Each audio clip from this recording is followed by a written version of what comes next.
Welcome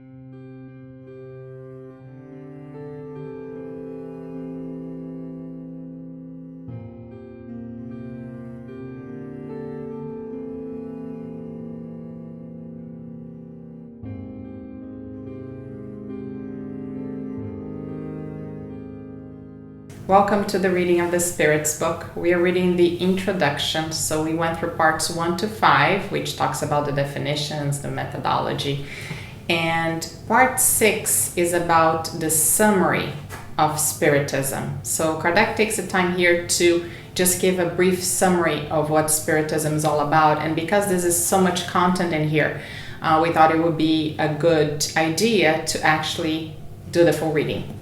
So let's start with that. As we stated previously, the beings who communicate have identified themselves as spirits, and at least some of them say that they have lived before as human beings on the earth. They comprise the spirit world, as during our life on earth we comprise the corporeal world. So that we may more easily reply to certain objections, we will now briefly sum up the main points of the doctrine. We use the word philosophy that they have transmitted to us. And here he goes. God is eternal, immutable, immaterial, one, all-powerful, and supremely just and good. We're going to see more of that on chapter 1. God created the universe, which includes all animate and inanimate material, any material beings. Material beings comprise the visible and corporeal world, where immaterial beings comprise the invisible or spirit world, the world of the spirits. The spirit world is the normal, primitive, eternal, pre-existent, and all-surviving world. That's important because it says here that the corporeal world, what we know as material world, is the secondary. So we're not material beings with a spirit, we're spiritual beings in the form of matter. So this material world, he says, could cease to exist or might never have existed in the first place without changing the essence of the spirit world. Spirits temporarily take on a perishable material envelope, our bodies, and its destruction by death returns them to freedom, original state. From among all of the different species of corporeal beings, God chose the human species for the incarnation of spirits that have reached a certain degree of development. This endows them with a moral and intellectual ascension over others. The soul is an incarnate spirit. The body is only its envelope. And now he's going to define what we're composed of, and he says 3 things.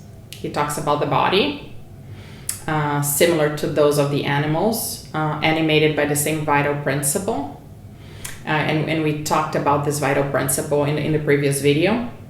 The soul, or immaterial being, that is the spirit incarnated in a body, and third, he talks about the link. So then he's going to introduce what this link is. And he talks about human beings have 2 natures. By the means of the body, they share the nature of the animals and therefore have instincts. And by the means of their soul, they share the nature of spirits. Here he's going to explain the link. The link, or perispirit, unites the body and the spirit. It's a sort of semi-material envelope. We will talk again about that when we talk about the first questions, that you need something in between, something that's completely spiritual to something that's completely material to have the connection. So you have the magnetic perispirit, or some kind of spiritual body. Death destroys only the denser envelope, or the physical body, whereas the spirit retains the perispirit, which comprises of this ethereal body. The perispirit is invisible to us in its normal state, but the spirit can render it visible or even tangible as it occurs in the phenomenon of apparitions. So that's there are some instances in which a spirit could make himself or herself visible to others.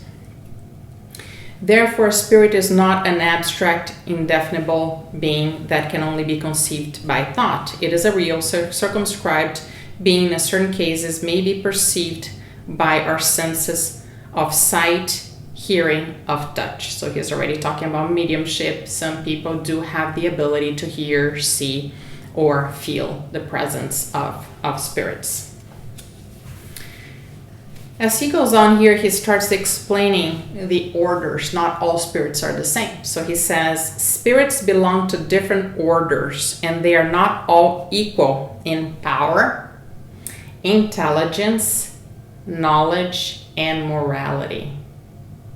And I think that's easy to understand because it's the same here in this material world. Not everybody is the same, right? We can differentiate, distinguish people.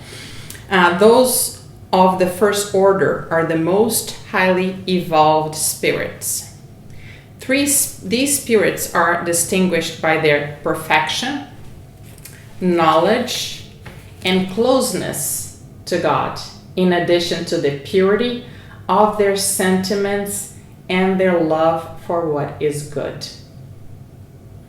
Their angels are pure spirits. The other orders are in various degrees more distant from such perfection. So he starts with the higher hierarchy of spirits. The spirits are of the lowest orders share our base passions, hatred, envy, jealousy, pride, and so on, and actually take pleasure in wrongdoing.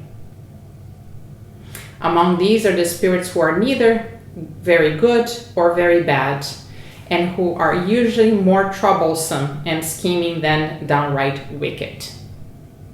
Essentially mischievous and inconsequential, they're foolish and frivolous spirits. So he talks here about the higher hierarchy of spirits, which are pure, love everything that's good.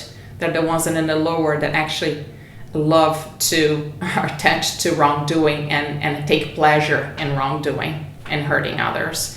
And there are those in the middle that are not very good and not very bad and can be, have tendencies in both ways. Now, Kardec is going to introduce the concept of evolution. And it's nice because I think it's 1859 that Darwin published The Origin of the Species. So Darwin and Kardec lived at the same time. And they didn't get to meet each other. But I wonder how it would have been if they had, because Darwin was talking about the evolution of man, and here Kardec is talking about the evolution of the spirit. He says, spirits do not belong to the same order forever. They all improve themselves, passing up through the different degrees of their hierarchy. And then here it says that in the chapter 1, we're going to talk more about those hierarchies.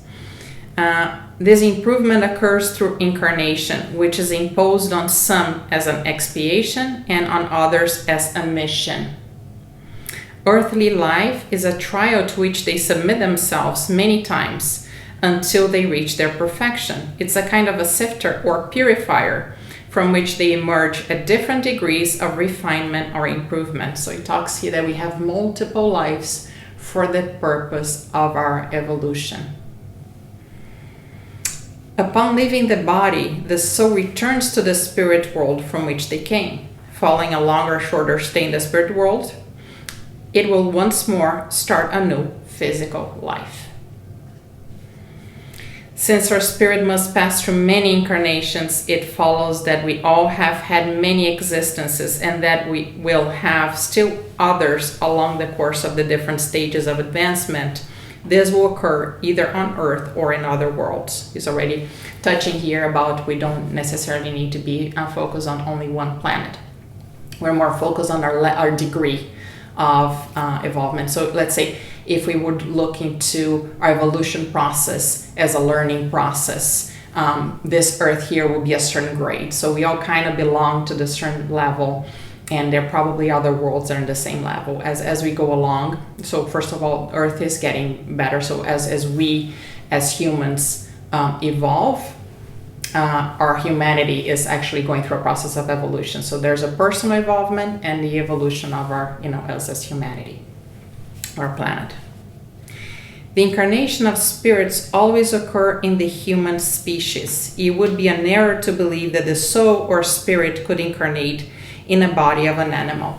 And he's saying that because some beliefs agree that we could come back as animals, and he says no, the evolution is always forward, so we will always be stay in a human species, and it's not possible that we would go into a form of an animal. The many corporeal lives of a spirit are always progressive and never regressive, but the speed of its progress depends on the efforts it makes to reach perfection. So also there's the evolution, and the point that our evolution depends on us. So we can make things easier or more difficult. And if we look into our process of going to school, is the same, right? We can always study, go through our tests and get good grades and move on. If you don't get good grades, we get left behind. We have to take extra classes. We need to stay behind. We need to, put in extra hours, maybe get a tutor. So that process, there's a total curriculum, but the process depends on us. The qualities of the soul are those of the incarnate spirit. Thus, a moral person is the incarnation of a good spirit, while the wicked person is that of a little evolved spirit, which means that we continue being who we really are. Doesn't mean that just because we passed away, we become saints and all purified. It doesn't happen that way. We carry on the good and bad qualities that we already have as we move on. The soul has its own particular individuality before incarnating, and it retains that after separating from the body.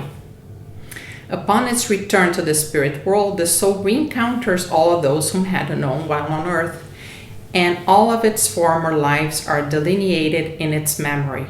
It can thus recall all the good and bad things it had done. So he touches here on, first of all, we get to reconnect with people that we know. And we can also remember the past lives, right? So here in this particular state, we don't remember. We have an idea because we know what things are easy for us and things that are difficult for us, probably things that we acquired in the past lives, and we have an idea, but we don't remember. And there's a purpose for that, which we can talk in a later stage, that we are in this life to live this life. It's not about remembering the past. It's about living this assignment, if you will, the circumstances that were created for the purpose of our own evolution, things that we need to progress on. But once we get out of this body, then it will be easier for us to remember what's behind all that. Then we're going to talk about matter and the influence of it. So the incarnate spirit is under the influence of matter. We're in the material world. Persons who overcome this influence by elevating and purifying their soul grow closer to the good spirits, among whom they will be counted someday. However, those who allow themselves to be controlled by their passions and who take full pleasure in satisfying the crude appetites by yielding to the animal nature grow closer to the lower order of spirits. So we're all into this material world, but who controls whom? Do we control things, or do things control us? That is what we need to reflect on, and that balance is what tells us in which degree of development we are. Incarnate spirit inhabit many globes throughout the universe. So he is already saying here that it doesn't make any sense to think that we have many lives and we're always born in the same place. Discarnate or errant spirits do not occupy a fixed or circumscribed region. They are everywhere, in space and besides us, watching us, intermingling with us all the time. They comprise of an invisible population that is always active around us. So where can spirits be? Anywhere. They don't need to be attached to a physical space, right? Because they don't have the body limiting them anymore. Spirits constantly act upon the mental world and even upon the physical world. They act upon matter and thought. They comprise one of the powers of nature and are the actual cause behind the multitude of phenomena that have been unexplainable or poorly explained until now, and which have not found a rational solution except in Spiritism. So this whole thing of metaphysics, this supernatural things that would occur, is saying there's no such thing. Everything has an explanation. There is a spiritual world, is a fact, is all around us, and we're in constant connection, right? How do we connect? Then he's going to go here with talk about influence. Interaction between spirits and humans is constant. Good spirits encourage us to follow the path of the good. They support us in the trials of life and help us bear them with courage and resignation. Bad spirits, on the other hand, encourage us to take the path of wrongdoing. It is a pleasure for them when they see us succumb and fall to their level. We have this allegory that we say, oh, we always have a good voice and a bad voice, and the good voice is telling us to do good things, and the bad voice is telling us to bad things. This is just a symbolic representation of actually all these thoughts. Is like we are all connected. You know, our thoughts are electromagnetic waves, and we're sending and receiving signals at all the time. We can be connecting to people. They're here in this world. Sometimes we're thinking of a friend. This friend calls us. We think is a coincidence, and we say, oh, I was going to say that, you know, in a meeting, and somebody thinks of something and you have an idea at the same time. Thoughts can talk to each other, and we know that now because it occurs on a regular basis. Well, why can we pick up signals from spirits too? So whatever is like, we have a radio that is on all the time, and we can tune into different stations. So a day that we're not feeling good and we start thinking bad thoughts and we're negative, we attract the grid of all of these other bad thoughts in there, and we start to feed in the snowball of all these thoughts that are going to come together. A day that we're feeling good, or we're connected to what is good, we're wishing people well, we're having positive thoughts, we will connect to all these other things, and all of those things will come to us too. So it's very important that we pay attention to our thoughts, because we're in constant interaction. So what Kardec is saying here, there's a spiritual world and we're in constant contact with it. Spirit communications with humans are neither concealed or patent. Then he talks a little bit about the type of communication. And then he goes and explains there are two types of the communication, that actually the phenomenon, and we talked about in the last video, that the Spiritist science has the philosophical aspect, which we do here. It's about studying, reading, and all of that. And there's the practical one, which is the actual communication with the spirits. And when he talks about that, he says that, they were, especially at that time when they were writing the book, and there were a lot of manifestations, there were a lot of meetings, and there were a lot of, where they would talk to the spirits, and by the means in which they collected all this information.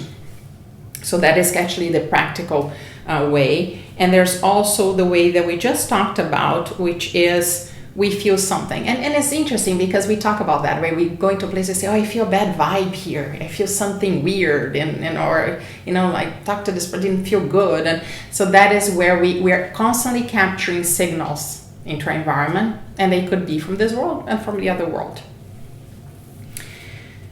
Then we go into the laws of attraction, and he talks here that spirits are attracted according to the affinity they have with the moral nature of the persons who evoke them. Higher spirits enjoy serious meetings where the love of the good and the sincere desire to learn, grow predominate. Their presence repels low-order spirits who find free access to and can influence frivolous persons, and who are only guided by curiosity or whenever else unseemly instincts may be found. A lot of people that are attracted to these things too.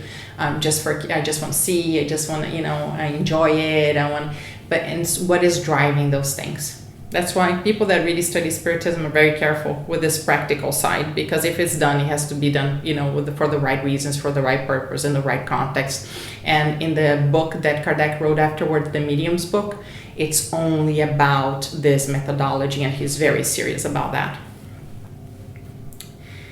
Then he talks about how can we distinguish, right? Because he talks about good spirits, bad spirits. How do we know? Well, he says Distinguishing between good and bad spirits is extremely easy. The language of higher order spirits is always dignified, noble, imbued with the highest morality, and free from every base passion.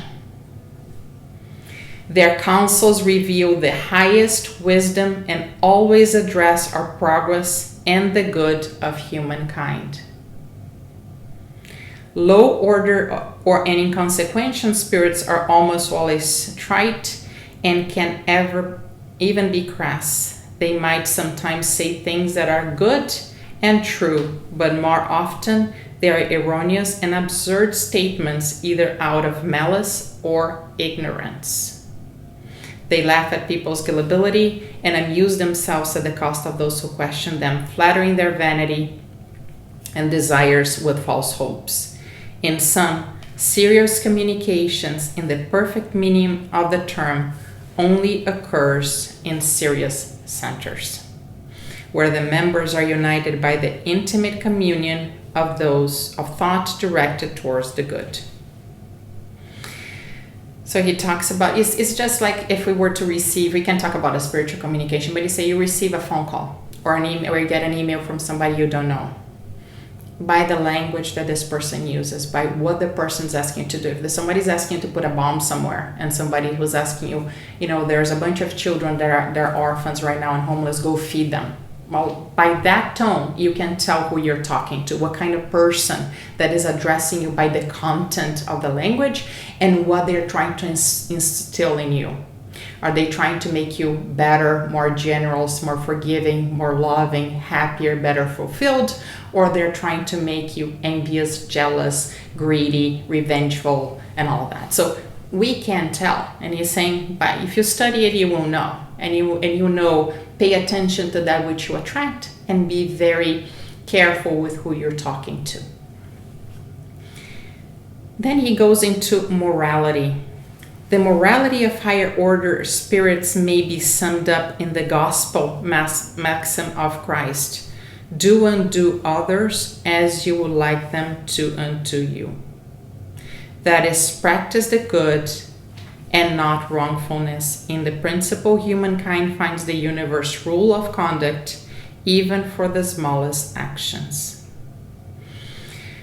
And then it goes that we talked a lot about the Spiritist philosophy, and we talked about the scientific methodology and how Kardec approached it and all of that, and now he's touching morality. It's very difficult to agree with this process that we are spirits in a material world in an evolutionary process, subject to the laws of cause and effect, creating our reality constantly, and not agree with that morality. So it's almost like a conclusion there. If I agree that all of this is true, then I must put the effort into becoming a better person. And that is the morality. It's a very important point, because Kardec also said that you would recognize a true Spiritist person by his or her moral transformation. That is the whole point. They teach us, the spirits, that selfishness, pride, and lust are passions that drag us down to our animal nature, keeping us enslaved to matter. That those on earth who free themselves of matter through their disregard for worldly frivolities, and who cultivate love for their neighbor, draw closer to the spiritual nature. That each one of us should make ourselves useful according to the faculties and means that God has placed in our hands to put us to test. That the strong and powerful should support and protect the weak, for those who abuse their strength and power in order to oppress others violate God's laws. Lastly, they teach us that nothing can be hidden in the spirit world. The hypocrites will be unmasked and all their wrongfulness exposed, that the inevitable and constant presence of those whom have harmed is one of the punishments awaiting us there. That the unevoked and evolved states of spirits in that world correspond to sorrows and joys that are unknown to us on earth. So this is, we all have our faculties, we all have things that we can offer. And what do we put the things that we bring as our capabilities, as our virtues to use? Are we actually being of service to what is good? Are we being an instrument of good? Are we trying to be? Because we're all faulty, we're imperfect, but at least trying to learn from our mistakes. Are we trying to do good within our possibilities, the things that we have, that we say, well, I can add value here or there, and small things on everyday things. That is the journey. Talking about here the God's laws, right? And he also says that we shouldn't misuse any power that we have, because that is against the laws of love, the God's laws. And then nothing will be unmasked, nothing will be hidden. And because here we can live a life of a lot of formality. We can pretend to do good when in reality we're hurting or humiliating someone. We can live a life of, that on the outside we show a good face, but inside we're doing things for the wrong reasons or not being nice. And here it says that in the spiritual world, everything is noticed. Not only what we do, but why we do it, what motives are driving us and what's behind it. And that we also need to know. And here it goes to the comfort. So there's a serious tone of it, and now the point of comfort that says, however, they also teach us that there are no unforgivable sins, none that cannot be erased by expiation.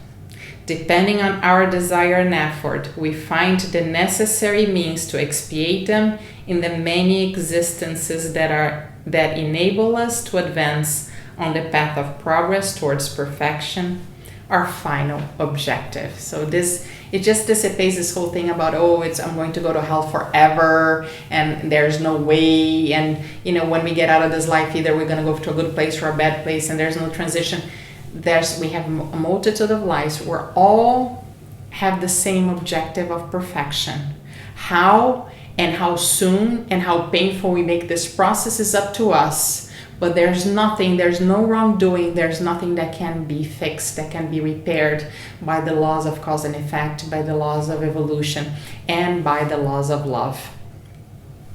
So this is the summary of Spiritism, and as it appears on the teachings of the spirits. So with that, it concludes part 6. We thought it would be a good idea to read the entire part because there's so much content in it. You will see all these bits and pieces coming out throughout the book. So you see through the questions are interconnected. Some of, all these details are going to be explored in a much more detailed form. But with this, at least you get a flavor there. There's no such thing as this supernatural state, that we are in the world of spirits. We are here, spirits incarnated in this body, and we interact. There's a constant interaction between these worlds. So this is the summary of this reading of this part. Thank you for being with us. See you next time.